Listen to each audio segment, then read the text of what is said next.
So we go back to the story that helps us understand what the U.S. president is hoping to do if something is not done about it, and that is the acclaimed genocidal attack in Nigeria. But of course, the Nigerian president, Bola Tinubu, hoping to engage him in such discussions as to how to de-escalate the matter. But then we're joined by Samuel Agwa, who is set to examine the Christian genocide claims and counter claims.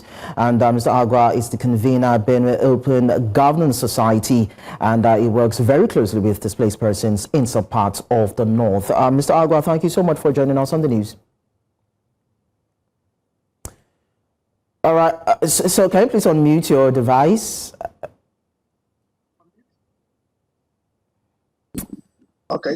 Okay, yes, we can hear you now. So, Mr. Agwa, as someone that is actually working closely with displaced persons in Benue State and other affected areas, how do you respond to recent claims from the U.S. alleging a Christian genocide in Nigeria? I received this information with mixed feelings. I feel personally pained that the Nigerian state, the Nigerian government, will not respond to things in very serious, proactive manner to come and warrant an external friend of Nigeria saying, hey, Nigeria, you are not doing much. Because in reality, it's on the consequence or on the account of state failure that all this has happened. Because if you look at it critically, there is genocide. There's not two ways about it. And it's not that the Muslims in Nigeria have declared war with the Christians. No, that is not the point. But the point is, if you look at the trajectory and the trend, you discover that each time a Christian is to be killed, the impression is given that they are killing the Christian in the name of God. And the Islamic fundamentalists that go about this killing, especially in Benue and a lot of other Middle Belt states and the rest of Nigeria, have sent this impression based on the way they attack churches, they attack Christians, and sometimes even when these things happen, the state doesn't take action. So I am both pained because the Nigerian government is exposed. Exposed not necessarily that it may be the one funding genocide. No, expressed from the perspective that it has kept a blind eye, it's not proactive, justice is not so much speedily given, and as such, we have come to this point.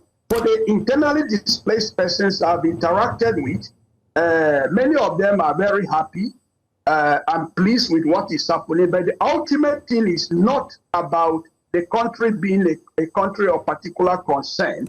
It's about the government using this as a platform to see to it that it proves the U.S. wrong. Okay. It even proves the Christian community wrong. So it's the next step, how government will engage to ensure that the impression given or the reality of genocide is not there. Okay. Or actually there are steps to give that confidence. For now, that is how I look at it. All right, Mr. Agwa. Yes, so you said that the Nigerian government is not proactive enough, but then we see a government that has actually steadily released certain funds to service chiefs to deal with insurgency in the country. He has held several meetings with service chiefs at the Aso Rock, that's at the Villa, and recently just changed the entire apparatus of service chiefs and had, certain engagements with stakeholders across board to find a way to deal with terrorism in the country. So are you saying that it's not doing enough or is doing it wrong? Well, I think you are being very political here. If you are doing enough and you are enough, it's not giving a demonstrable impression of solving a problem. Remember, what is happening is not about the state has folded its arms. That is not what is the issue. The issue is when cases of attacks on Christians, or cases on attacks on Muslims, or cases on attacks on the rest of the Nigerian people, most of these people that carry out this attack, sometimes we still see them come back to live normal lives.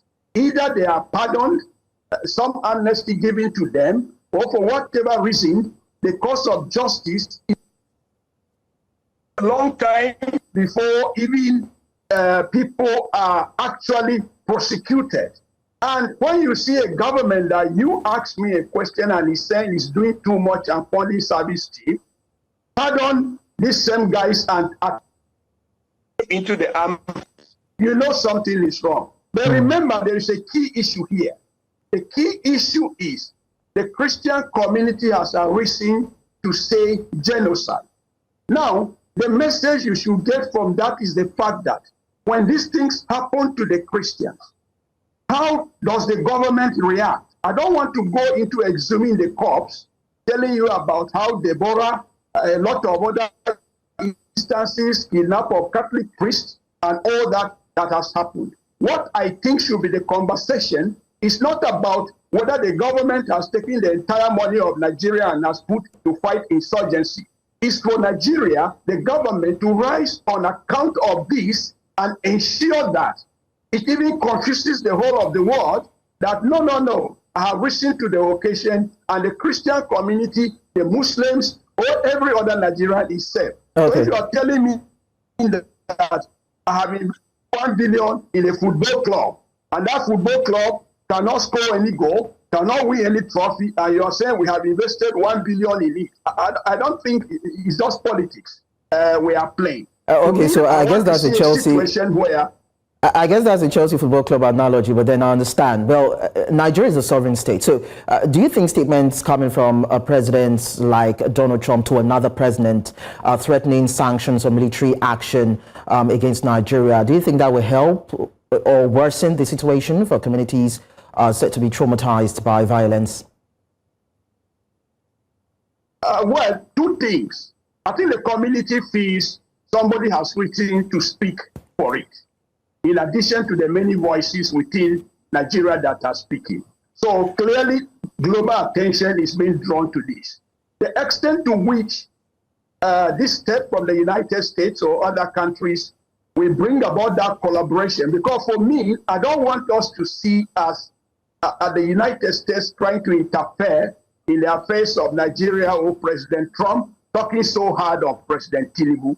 For me, the states should see it as a wake-up call to get up and see how they can close ranks with the United States and other countries to ensure that if help is needed to respond to this more aggressively, it should be done. What has happened is like somebody giving you a yellow card or trying to tell you that, hey, you need to sit up. To me, that is the key issue. But the thing the government is doing that is annoying is to sponsor people to go about denying genocide in the guise of every Nigerian is being killed.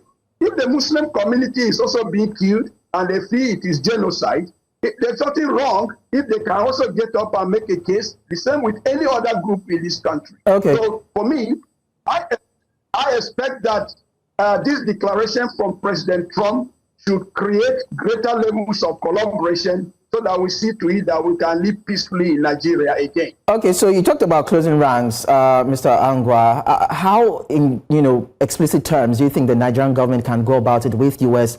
international partners, most especially to ensure that the crisis is addressed without politicizing religion or deepening divisions? Number one, the government needs to hold its attack dogs in check. When you get a lot of these talkatives, I don't want to describe them in any derogatory term, but people who are just talking, saying no genocide, saying Muslims are also killed, they are the ones creating this problem, and the government is sponsoring them do this. So I don't expect the government to toe that part. The part the government should be towing now is to see how we can sit with the United States government, discuss eyeball to eyeball, let them know our challenges, let them know in whatever areas they can come in to support. But getting up to say the claim to genocide is wrong, every Nigerian is being killed, we undermine and create more impressions that will not help us. So immediately, that is how I see that collaboration to be. Give the United States government your list. Those kind of things you need. Those kind of whether training or equipment or technology that you think can come in. And ensure you work with the same communities in ensuring that confidence is restored. That Muslims in Nigeria are not at war with Christians. But when these extremists are allowed to do things, and people that are elites amongst these other religions don't get up to condemn, then people can allege genocide, and that will fly. Because actually it is also reasonably true.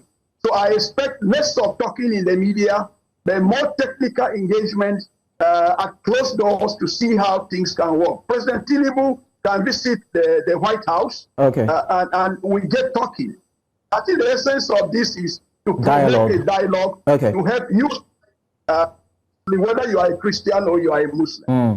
Thank you so much, Mr. Samuel Agwa, for sharing your thoughts with us on this particular issue on the news. Just nice talking to you.